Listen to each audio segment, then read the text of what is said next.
These latest headlines from ABC15 are sponsored by Lerner and Rowe Injury Attorneys. One call, that's all. Good Thursday to you. I'm Megan Thompson, tracking your top stories right now from ABC15 Arizona.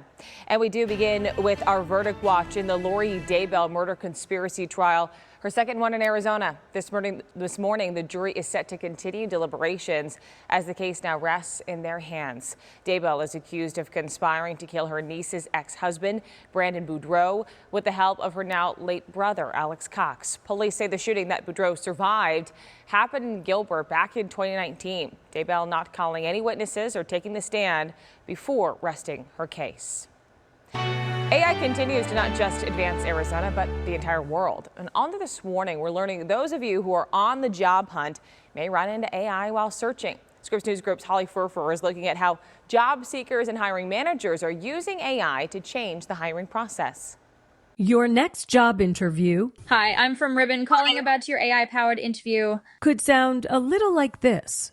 Thanks for your interest in the digital marketing specialist position with us. Behind it, the trend. It is out there, it is being widely used, and it's safe to surmise that is going to increase in usage as we go along and the tools advance. Keith Spencer is a career expert with Resume Now. A recent poll from the online platform that helps job seekers found more than 90% of employers are using AI in their hiring process. It looked pretty real. I mean, it was obviously an AI in that it was like something a little unnatural about it, but its mouth moved perfectly with its voice. It's definitely changing the candidate experience.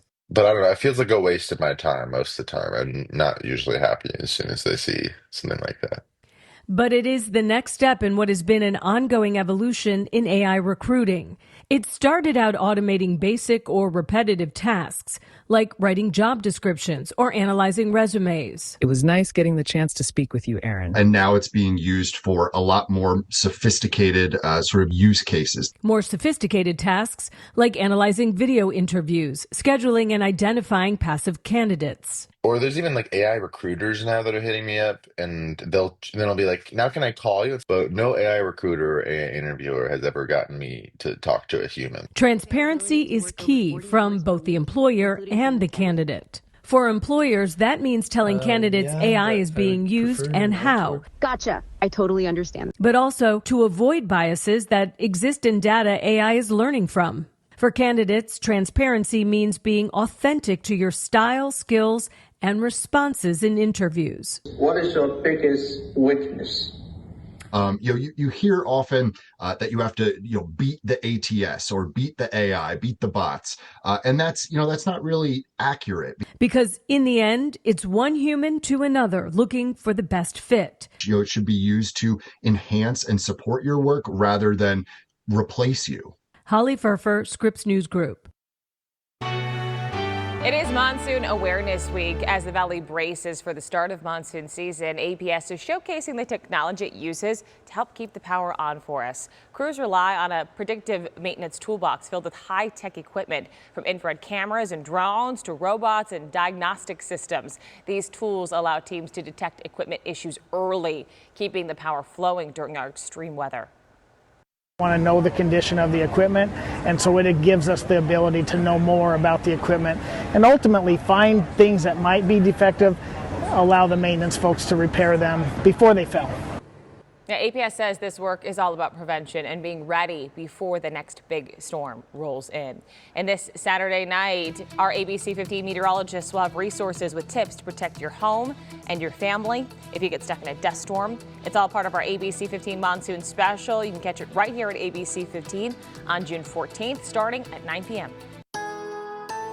With your most accurate forecast on this Thursday, I'm meteorologist Jorge Torres. The sizzling heat continues yet again, with temperatures starting off this morning at 8 o'clock in the upper 80s, 102 at noon, and forecasting 108 just like yesterday and the day before. Although we are anticipating some clouds to pass by and some afternoon breezes in the valley with gusts around 20 to 25. Northern Arizona today, highs staying in the lower 80s for Flagstaff. Heber and Show near 90 degrees today, 91 in Payson, 90 in Prescott, and 96 in Sedona, with 100s across the lower deserts, with extreme heat alerts taking effect this weekend. A watch currently for parts of central and southern Arizona, taking effect Saturday through Monday, and also for parts of the Grand Canyon below 4,000 feet. for Saturday and Sunday, as highs will be right around 110 as you head toward areas like Phantom Ranch. Your 7-day forecast showing near record heat, especially on Sunday. Then we drop those highs a little bit by Tuesday. Flagstaff highs staying in the 80s for a while, with overnight lows remaining in the upper 40s to lower 50s. For the latest headlines, weather, and traffic, head on over to ABC15.com or download the free ABC15 mobile app. These latest headlines from ABC15 are sponsored by Lerner and Rowe Injury Attorneys. One call, that's all.